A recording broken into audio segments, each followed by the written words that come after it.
हर साल लोग गर्मी से राहत पाने के लिए मॉनसून का बेसब्री से इंतजार करते हैं। किसानों से लेकर शहरों में रहने वाले लोगों तक हर किसी की नजर आसमान पर टिकी रहती है कि आखिर बारिश कब आएगी। लेकिन इस बार जिस मॉनसून का इंतजार हो रहा है वही अपने साथ एक बड़ा खतरा भी लेकर आता दिखाई दे रहा है, क्योंकि मौसम विभाग ने एक तरफ मॉनसून के समय से पहले आने का अनुमान जताया है तो दूसरी तरफ सुपर एल नीनो को लेकर बड़ा अलर्ट भी जारी कर दिया है।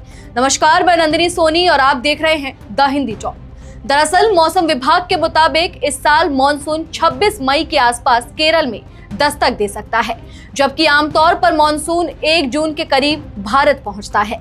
अगर यही अनुमान सच साबित होता है तो लगातार तीसरी बार मॉनसून तय समय से पहले देश में एंट्री करेगा।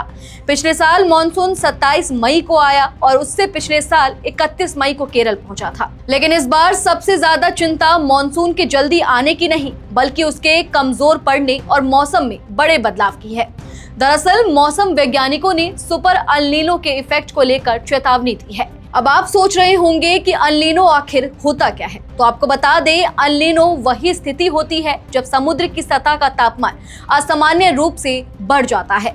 इसका असर पूरी दुनिया के मौसम चक्र पर पड़ता है और भारत में अक्सर बारिश कमजोर हो जाती है। यही वजह है कि इस बार कई राज्यों में सूखे जैसे हालात बनने की आशंका जताई जा रही है। रिपोर्ट्स के मुताबिक पंजाब, हरियाणा, राजस्थान और मध्य भारत के कई हिस्सों में जून और जुलाई के दौरान सामान्य से काफी कम बारिश हो सकती है। मध्य प्रदेश के इंदौर और ग्वालियर जैसे इलाकों में भी बारिश कमजोर रहने का अनुमान है। मौसम विभाग ने यहाँ तक कहा है कि कुछ क्षेत्रों में बारिश में 35% तक कमी देखी जा सकती है। हालांकि खतरा सिर्फ सूखे का नहीं है। मौसम विभाग ने दक्षिण भारत के कुछ राज्यों को लेकर भी बड़ा अलर्ट जारी किया है। तमिलनाडु और आंध्र प्रदेश के कई हिस्सों में भारी से बेहद भारी बारिश की संभावना जताई गई है। यानी देश के एक हिस्से में लोग बारिश की कमी से परेशान हो सकते हैं तो दूसरे हिस्से में बारिश तबाही की वजह बन सकती है। इस बीच मौसम वैज्ञानिक ने राहत की बात भी कही है। हिंद महासागर में फिलहाल न्यूट्रल इंडियन ओशन डिपोल यानी आईओडी की स्थिति बनी हुई है।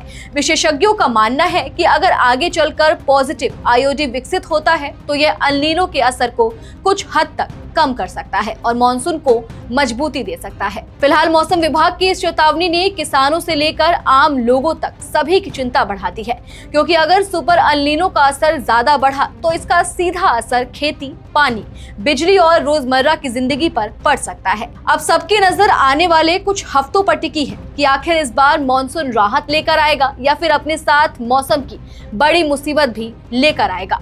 चले फिलहाल इस वीडियो में इतना ही। आप इस पूरी खबर को लेकर क्या कुछ सोचते हैं, कमेंट सेक्शन में हमें अपनी राय जरूर दें। और अगर अभी तक आपने हमारे चैनल को सब्सक्राइब नहीं किया है तो तुरंत करें। इसके साथ ही हमें सोशल मीडिया प्लेटफॉर्म यानी कि फेसबुक, इंस्टा और एक्स पर फॉलो जरूर करें।